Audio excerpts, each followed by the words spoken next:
So what I want to talk about, well, this afternoon, this evening, whatever, is what exactly is prayer? Why are we praying? And who is prayer for? So different topics, but I think they all culminate in sort of a like a united answer. So I think that at least, I mean, I'm speaking for myself, but I think also for a lot of people, I think tefillah is something that whether you feel very connected to it or you don't feel very connected to it, it's something that most people have a strong opinion about. Like they either feel, people will feel very connected and very drawn to tefillah, or they'll feel very far away from tefillah.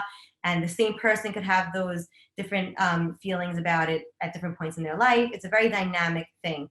And I want to see like, why is that? Why do people have that relationship with tefillah? And also, why is tefillah such an integral part to our Jewish existence, to our Jewish identity? So I want to start, I'm going to share my screen. I want to start by talking about the word tefillah itself. And when you look at anything, words are very important because words essentially are our projections onto an idea, onto a topic, onto a thing. There's no reason why a table should be a table versus a fork. Like it's our experience of the thing. So words are very important. And the word tefillah comes from the root, in Hebrew, all the words have shorashim, roots of pei lamed lamed, palal, pilel, palal. And it has two different definitions that I think are intertwined. So one is, it has to do with the conventional word about prayer that we know. And it's related to, here, I copied it for you could read it, but I'll just say, it's related to the word nafal, to fall or to prostrate oneself. And really, we don't think of that so much because it's not our modern day experience of tefillah, of prayer, but tefillah in its essence and its purity was when people were lying down on the floor, bowing to God. We lost that a little bit. We don't do that so much anymore. But the only time we will do that now is on Yom Kippur, when we say the Shosh Esrei Midot of Hashem. And so we have a little bit of that, but that was something that was very common in the time, in more ancient times. And another definition is connected to the word, to pei lamed lamed, tefillah, is mediate, judge, and to examine or scrutinize. Okay, so how do these two definitions really connect to each other? I think that both intertwine, because when you, oh, by the way, if anyone wants to ask a question or whatever, feel free to send a chat or unmute yourself. Yeah, just putting it out there if anyone wants to chime in. So these definitions are intertwined with each other, I think, because when you are, praying and coming before God, essentially there is an element of judgment, of examination, of scrutinization that's happening in the process of tefillah. And I want to look at that and say, well, who's doing that judgment and scrutinization? Is it God? Is it me? And I want to get back to that in a second, but so hold that a minute. But I want to also, before I do that, I want to show the source of tefillah that we see from the Torah, is in Sefer Devarim, in the Perek Aleph Pasuk Gimel, in the Vayayim Shamoah, when Moshe is talking to the Bnei Israel. And he says, "Vayam Shemot tishmeru mitzvotai asher anochi mitzavetchem hayom la'avat Adonai Elohim u'avdo b'chol lavavchem u'chol nafshechem." And Rashi on the pasuk talks about avodah. What's avodah? Avodah shehi balev shezoi tefillah. And the work of the heart is the avodah of the heart is tefillah. By the way, I'm just looking at Joyce in my corner. I learned this with you also. So really fun that you're here. So basically, that the idea of avodah shebalev, like work of the heart, like we talk about our heart. It's when you have the heart to heart with someone. It's a very vulnerable. When you're just talking to someone on the street, oh, how you doing, whatever. You don't call that a heart to heart, right? A heart to heart is something that when you're putting yourself in a very vulnerable position, you're being open, you're sharing, and essentially you hope that that's transformative. So you have a heart to heart with someone, you hope that with a person, you hope that conversation will somehow advance or change the relationship in some way or another. You want them to understand something, or you want, something like that. So when we talk about tefillah as avodah shebalev, we're talking about a vulnerability that we need to allow ourselves to experience in our relationship with God. And back to the whole who's examining who's tefillah for question is, I think that it's really like, well, this is a whole nother, I'm sort of taking what I'm saying for granted now is that God is all-knowing and God is unchangeable. That's a whole nother philosophical discussion, philosophical class, but I'm taking that for granted right now. And if we're saying that God is all those things, then he doesn't need our tefillah. It's not doing anything for him. So it's for us, it's for our connection. And I think it has to do with the fact of our mindfulness and the ability for us to, practice gratitude and connection with God. And I think those are mindfulness, practicing gratitude, they're very hot topics now. But this is something that as Jews, it's been in our psyche for ages. And we have the idea of bodedut, of connection with ourselves, of self-reflection. And I think these are things that are goals of ours when they should be, I'm talking myself as well, goals of ours in our relationship with God, that we're connecting with him.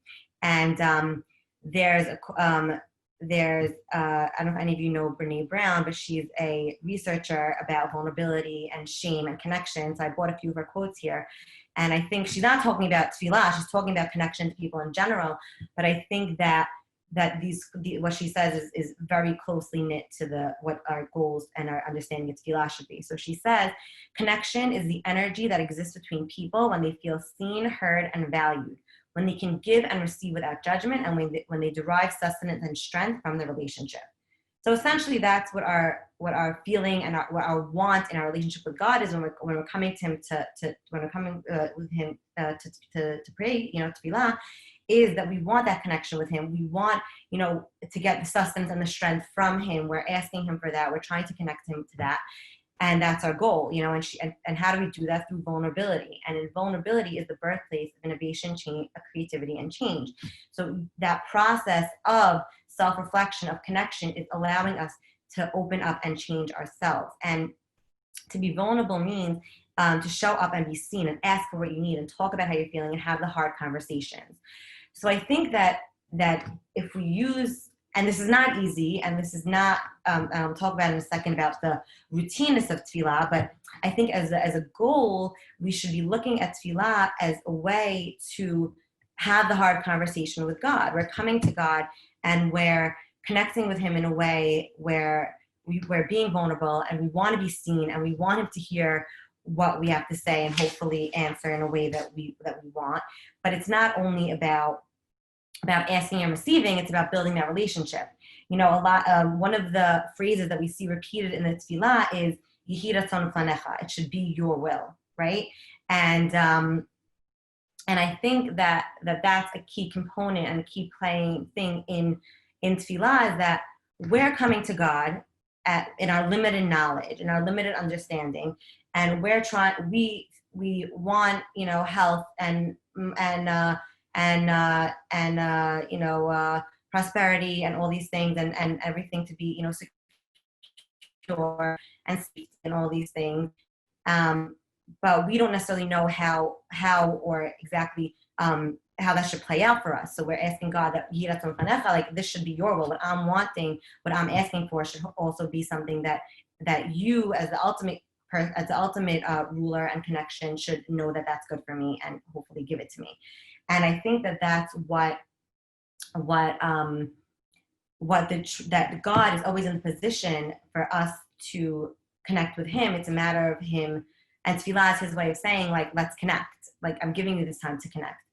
And I think we also could see that in terms of vulnerability and connection, in terms of there's avodah shebalev and heart, but it's also that the tefillah is keneged hakorbanot. That there's an aspect of the korbanot that we used to do in the Beit HaMikdash every day. That now we have tefillah upset because we don't have korban, we don't have that means of connection. And there's a whole discussion of why korbanot, what korbanot, what's the goals of korbanot, and there's a whole, all different different opinions on that. But one opinion that I want to share and connect with, that I think really connects to this idea, is the opinion of the Ramban, Nachmanides. And what he says is, hold on, I'm going to bring it up a second,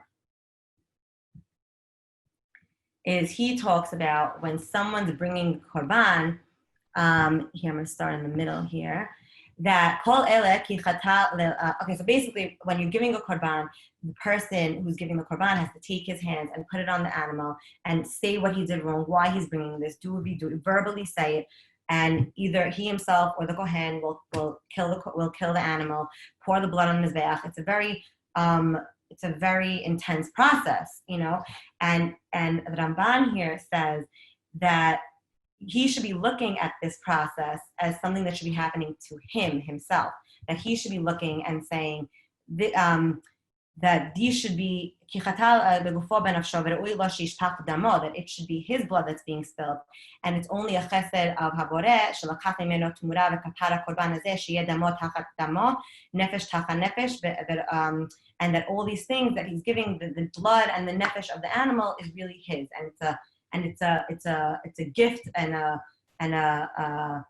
chesed from God that it's not himself, that he's not losing himself.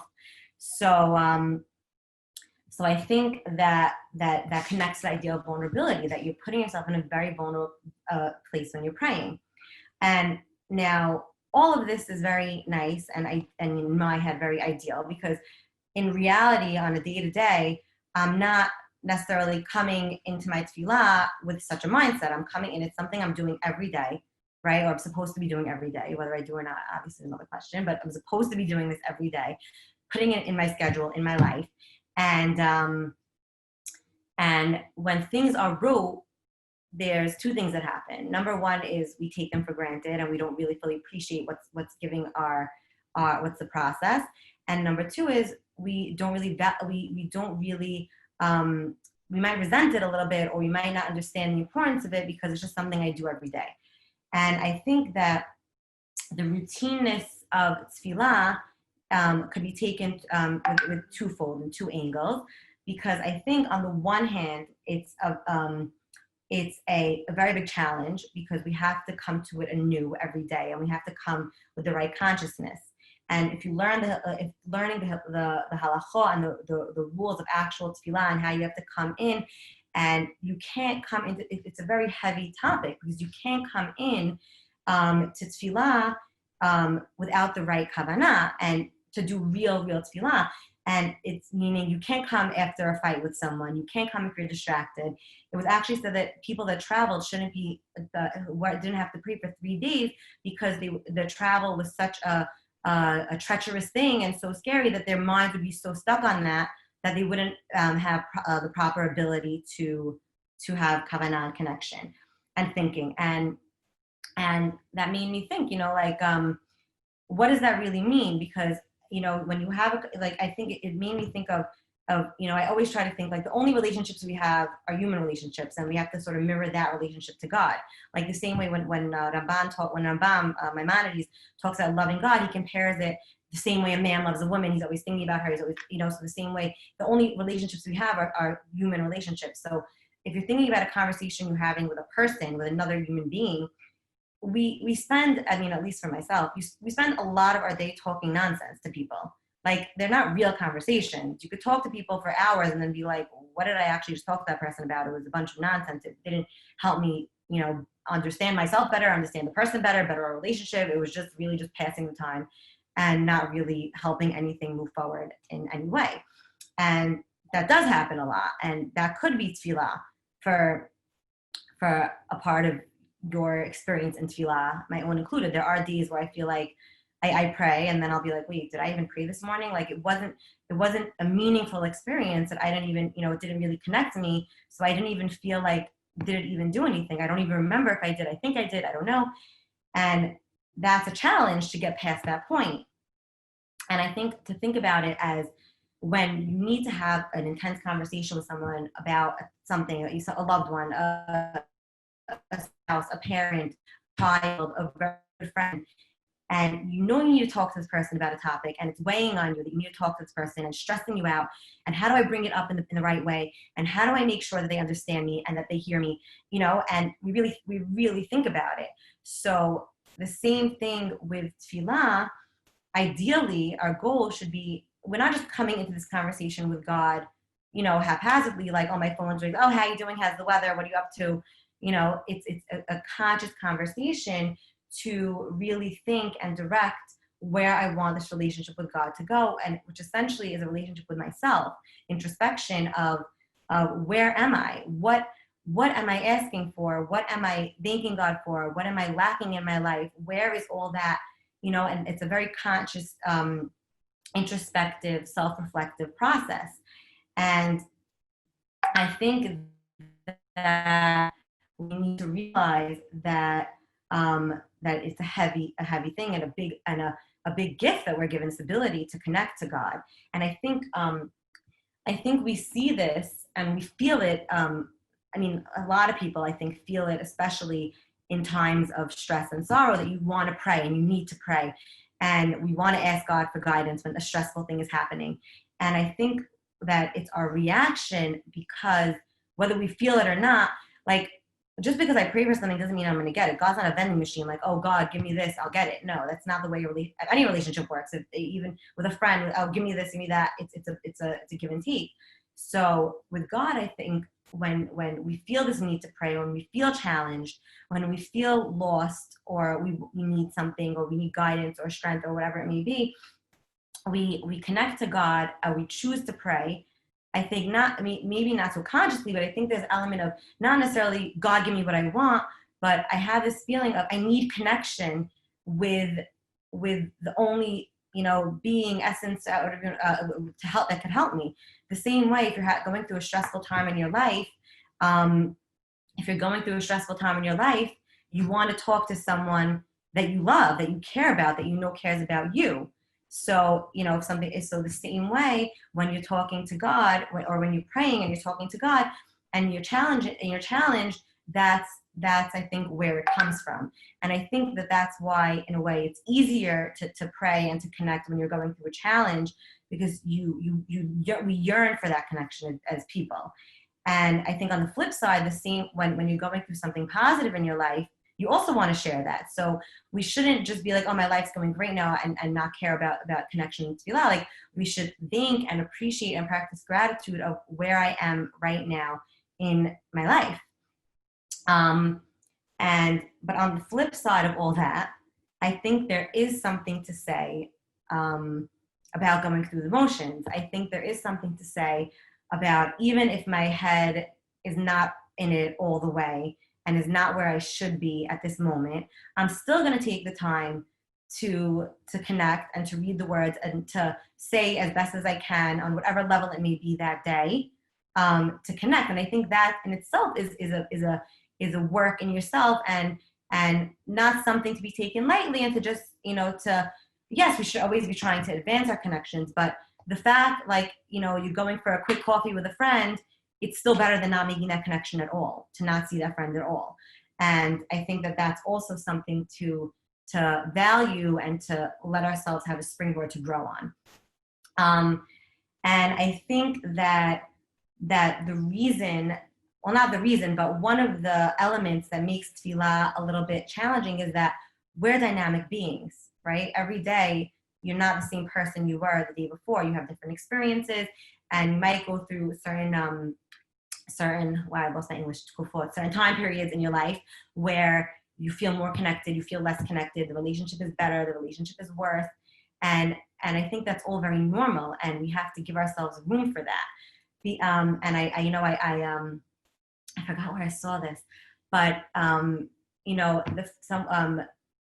was actually infertility Instagram, someone who helps people in fertility, and she was saying that about people's relationship with God going through the challenges in fertility. And you could say infertility, you could say any challenge, but she was basically saying, like, how did you feel going through that challenge in your relationship with God? It's a Jewish account, and different people wrote different things. But one thing someone wrote was that that when she felt anger to God, it showed her there was still connection. And when she felt, but so because the opposite of, they always say the opposite of love isn't hate, it's indifference. So if you feel this negativity, or why isn't my life going the way that I think it should, or why isn't God giving me what I think he should, which that's a whole nother conversation of what you think you're owed or not. But when things aren't going your way or the way you think they should be, and you're angry about it, that in a way is showing that's ability to flip to love and ability to flip to connection.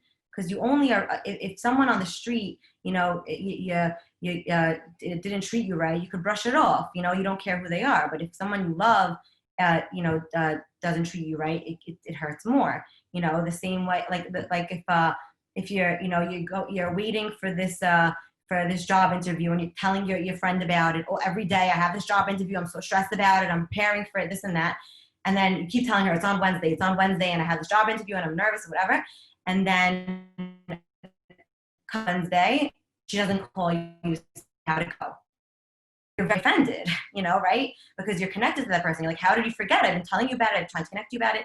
So the same way, like with God, if you're hoping that he's hearing you and he's connecting with you, if you're not feeling that level of connection, it hurts. And and I think that as hard as that is, it's sort of a good sign that we have the ability to rebuild it. And I think that every day we need to realize, we need to sort of do a check-in with ourselves, even for a second, of where am I today? You're sitting down, you're opening the Siddur and saying, where am I coming to God right now? Am I coming in a very positive way? I'm very thankful about something. I'm very happy that this happened in my life. Or am I coming from a place of negativity, of why are things going this way? How can I, of begging, of change, of help? And I think we need to that comes back to the whole vulnerability and being honest with ourselves and judging ourselves. And I bought here, I have them right here. I have these 2 Siddurim in my house that I highly recommend for 2 reasons. For me, I know I know Hebrew well, but I found these 2 Hebrew English Siddurim. This one's a weekday Siddur, and it has the English and Hebrew side by side. It's called Siddur Kol Sason. And this one is Pathway to Prayer. It's just the Amidah. And if you open it, it has each Amidah, each Beracha with the English translation. And for me, first of all, if you want the English and to understand it better, I highly recommend. But even without it, just the format of it, that it's not, that if you look at it, I'll show it on the screen, you see how it's very spread out.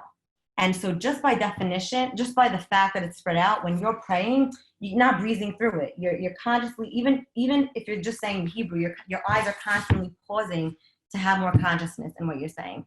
And even that alone, I feel, just to slow down helps.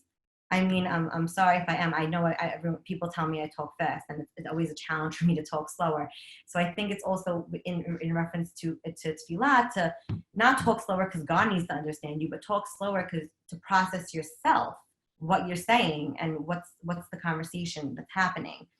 And the same way that, not the same way, but the same way that that every day our experiences are different.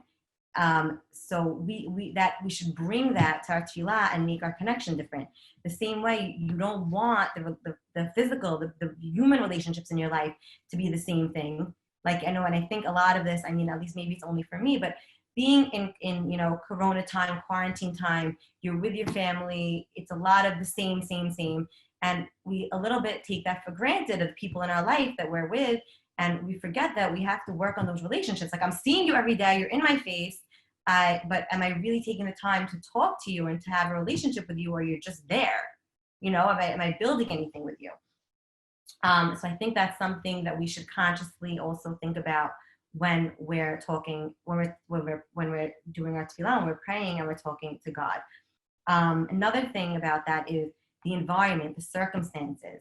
Like, we shouldn't be praying, in a rush, or as we need to go, or in our pajamas. Like, it should be putting yourself in a position of this is something important, and if you think like I remember when Rabbi Yosef, for all you know, Rabbi Yosef, when he was moving to England, he was talking about the Queen of England a lot, and something he was saying, which connected to Tefillah, was when you go to the Queen, when you have to go to the Queen, even the mundane things of how to say hello, how to enter, how to this, like everything is so regimented because it's the Queen. So the same way when you're going to talk to God and you're going to do Tefillah, He's the King. We have to go in with certain regiments and certain things, certain structures.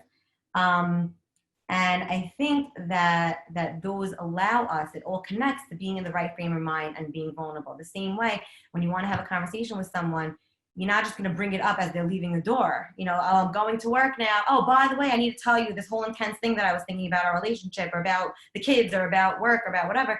You're not doing that. And you know, you're making sure it's the right environment.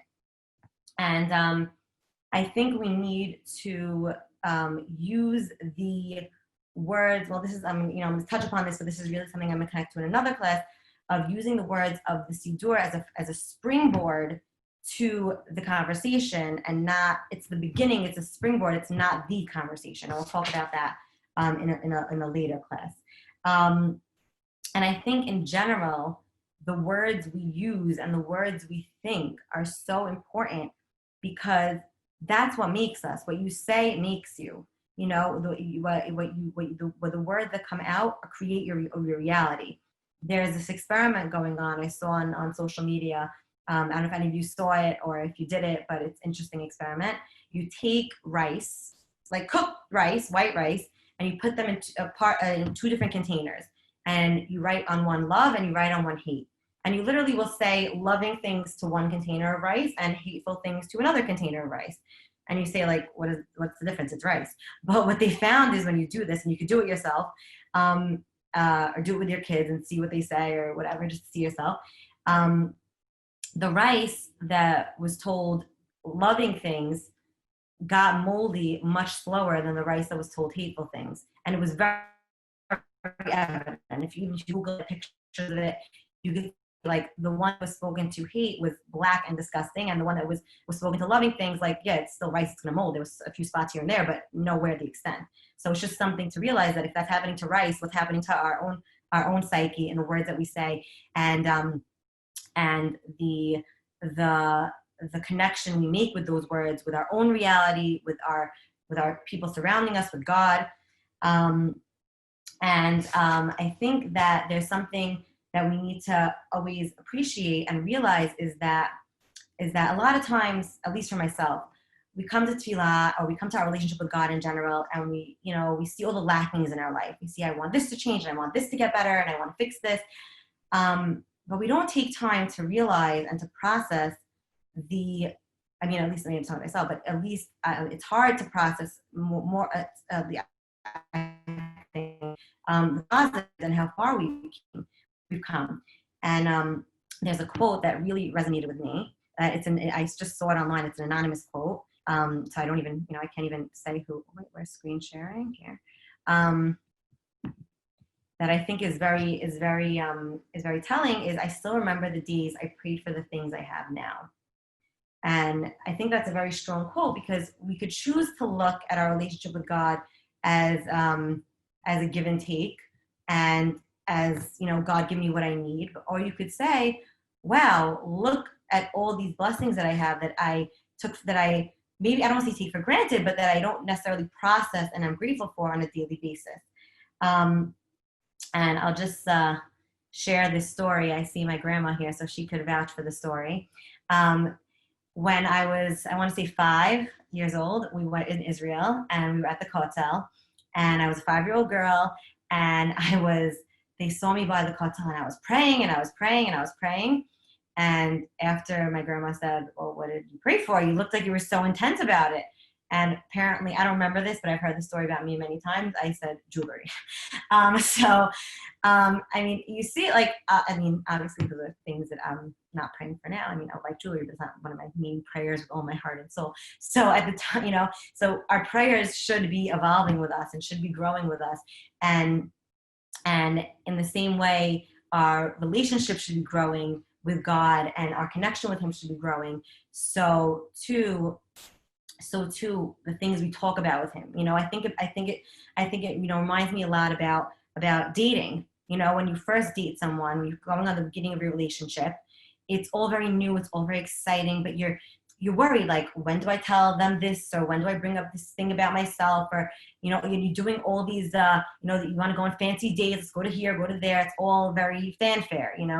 But then as things grow, it's like it's a process. Then all you want to do is be together and talk and connect and hear about each other's lives. And then fast forward, if you get married and you build that relationship, there's always that struggle of building a relationship and growing with that person, but also sometimes taking that person for granted and just not helping that relationship flourish, and just sort of letting it become sort of neutral, which is not where we want to be. So I think the same way we could look at it towards God, when you're young or you're going through more simple things in your life, the tefillah could be in a way easier or simpler. And then as you grow in your relationship, it will be more challenging. It will be more of a struggle sometimes. And I think that that's something that is normal and is fine, and is something we should acknowledge and use to our benefit. And like I said, really be aware of where we are in that process. Is there any? I see if someone. I just saw the chat now. Is the Amidah Pathway to Prayer our Sephardic version? Yes, they have different versions. This one is Sephardic. It's green. They have different customs. They have Ashkenaz. They have all different ones, but it is Sephardic custom. I'm going to open up for questions. If anyone has questions, then I'm going to close up. But does anyone have any questions or comments that they would like to expand on, or anyone questions? No? Okay. So I want to talk about the fact that we'll start. Actually, no, I don't want to talk about that. So I think that I just want to end with, I'll end now with just an idea of using tefillah however we feel, to bring that to the tefillah and own it, and say that if I'm having a challenging day, it might not be such an easy time to connect to God, but I'm gonna accept that and own that and do it as best I can. And if I'm having really, really feeling connected to God, I'm gonna share that and build on that. So yeah, I think that this was a little bit of more ideas. And next time I would want to talk more about a little bit of a structure and technical things of the tefillah itself and how we could connect to them. I hope this was helpful, and I want to invite you and tell you, please, I have my ideas of how to structure, the next few classes. But if there's any things that you would like to talk about, any topics or tefillah or ideas that you would like me to focus on, please feel free to my email in the chat if anyone wants to send me a message.